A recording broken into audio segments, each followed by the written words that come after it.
We are going to do field work for a project about infrastructure and everyday life. Basically, the project is about how people figure infrastructure out, because infrastructure in Nigeria is like a big jigsaw puzzles with all pieces scattered all over.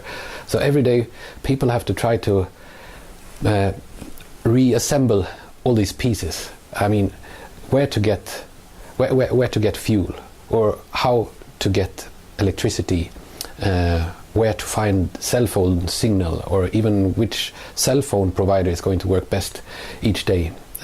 It's different. Every day it's different. For instance, when there is a fuel shortage, people talk to each other and try to figure out where the next shipment is likely to come, or which black market seller has the best prices. And they also drive around town and try to look for clues. For instance, where is the queue the longest? Because if there's a long queue, they assume that a lot of people has reacted to a rumor that this station is going to receive a shipment, for instance. But if the queue is too long, they might gamble to go to another filling station instead, because then they will get ahead instead of being last in the queue and then have to wait for several hours before it's their turn, and then the fuel is finished. Now, when people are so dependent on mobile phones for communication and for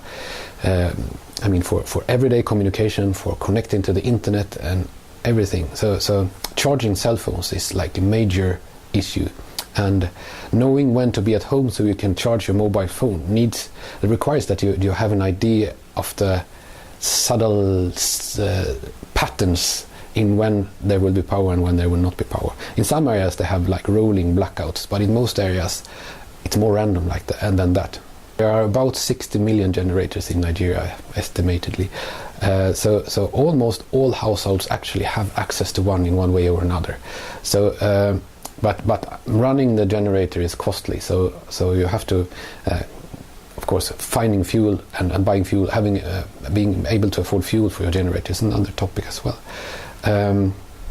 But small businesses tend to have, if you go to a shop, for instance, or if you go to, let's say, a copy shop where you can get prints or copy documents, they will have two prices. They will have one price for grid-based electricity and one when they're running the gen.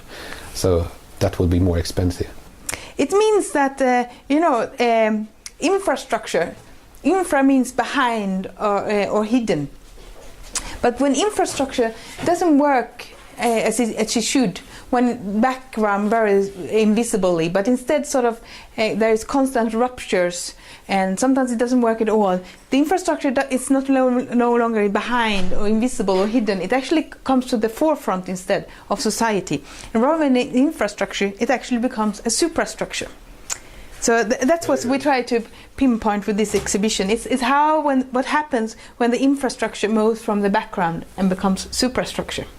So here you have the common grid, as you can see, and you also have some illegal connections that you can see that are brought up there. But you can see there are no light except in this store, where the guy has a small generator that brings the light to it. But you also can see here solar panels that have stopped working. So you can see the only thing that is actually giving light to the city at this moment are the private generators. And here, there's also something when that really brings the infrastructure, when it becomes superstructure. There's a lot of materiality connected to that, a lot of new materiality that comes into being. And as you can see, in a lot of homes, this is one example. There is not just one electrical lining in the house. There actually, many houses there are three. There's one for the generator. There is one for the common electricity grid, and there is one for the inverter. And this is one of these cases. And here you can see also what is nowadays called NEPA, which is the old name for the power authority. Nowadays called a NEPA switch. So this is how you switch between the generator and the common electricity grid, between the different networks in your home. And of course, this is because electricity is also not very stable when it comes.